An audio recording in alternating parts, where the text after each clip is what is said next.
How's it going, y'all? Josh here, and in today's video I'm going to show you how to make coffee at home using the Hario V60. Now the Hario is actually my go-to for making coffee at home, and the device as a whole is arguably one of the cheapest devices for making coffee, especially if you use the plastic one like I do.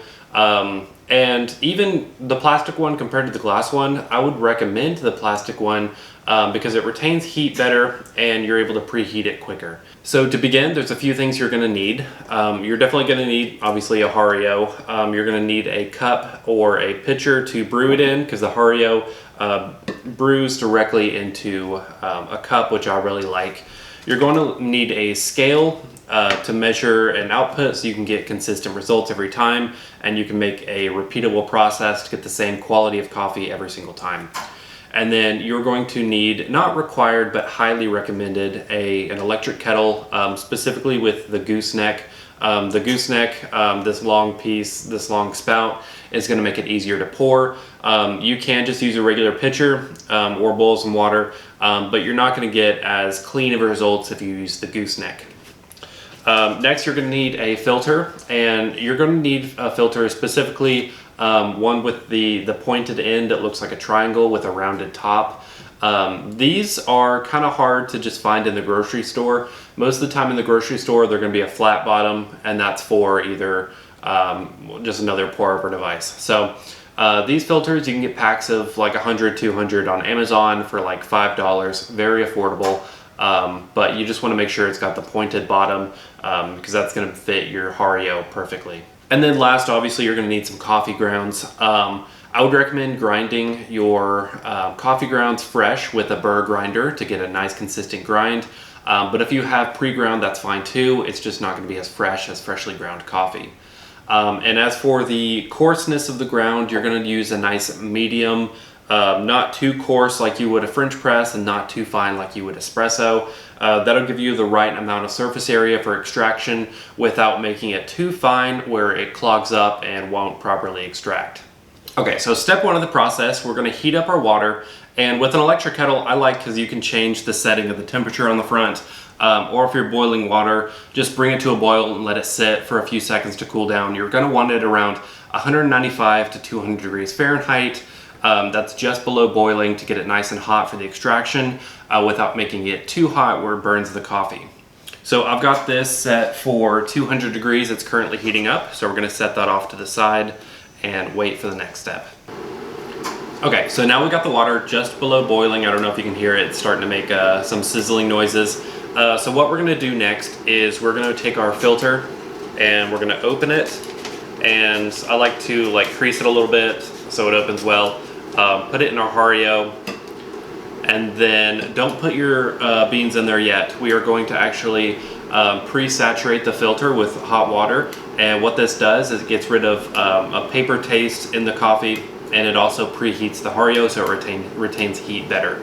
So we got our heated up kettle right here, and I'm actually going to film partial on my phone because I don't have an overhead camera, so you can get a view of each. So what you're going to do is just go around the outside of the filter, get it saturated with water just a little bit, and let that run all the way through. After that runs through, we're going to just get rid of that hot water. I've got a little cup right here. Normally I'd make this in the kitchen, so I just dump it in the sink. But we are going to discard that hot water, and so we start fresh in our cup. Now what we're going to do is we're going to get our scale, make sure you turn it on, put the cup on top of the scale with the Hario on top of the cup, and this is our brew device. We're going to grab our coffee grounds. I use 18 grams of coffee, but you can use whatever you want. The ratio for Hario is 1 to around 16. You can go anywhere from 1 to 16 to 1 to 18.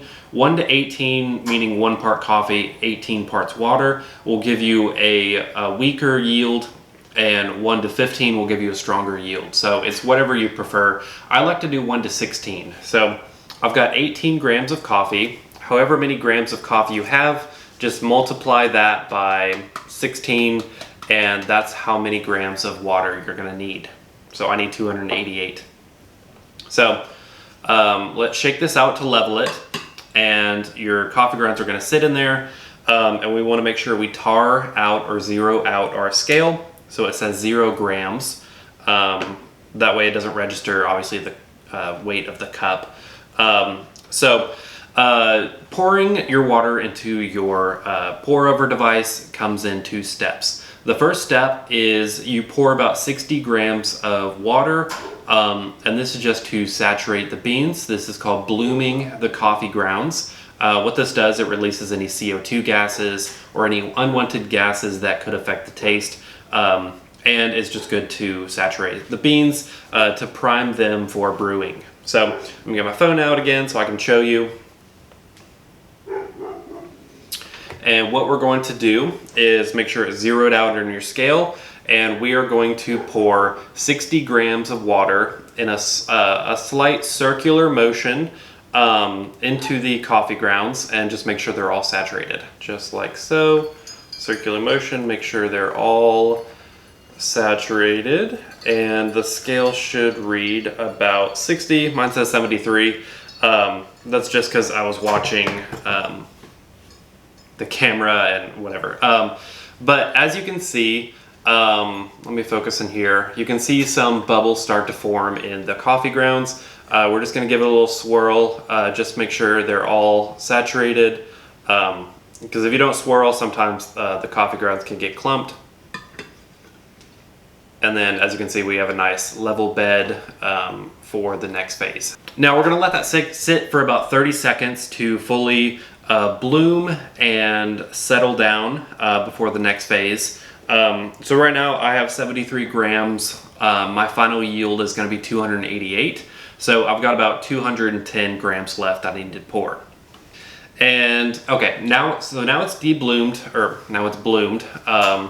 What we're going to do is, again, we're going to pour the water in a slow circular motion around, make sure we're getting all the beans, make sure we're not creating any pockets. If you pour too fast, the water can go straight through and create a pocket. If you go too slow, the water can just kind of sit on top. So you want to pour at a good medium pace to make sure you're stirring up the beans, or stirring up the grounds, and then we are going to take it about to the top, and that should be about 60%.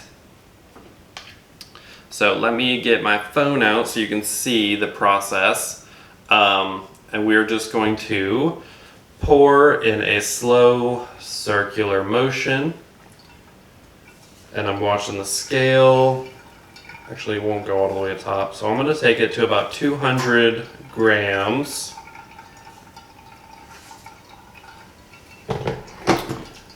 And as you can see there, we're going to just wait a second.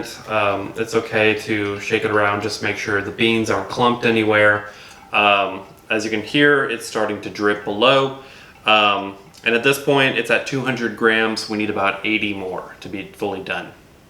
And then after waiting a few seconds to let it settle down, you'll have room for more.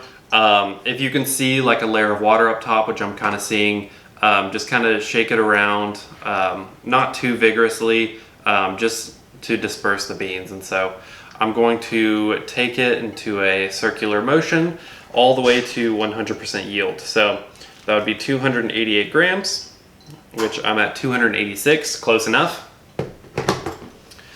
And you can give it a little shake if you want, just to help the process along. But essentially now we just have to wait until it fully brews and you have your cup of coffee.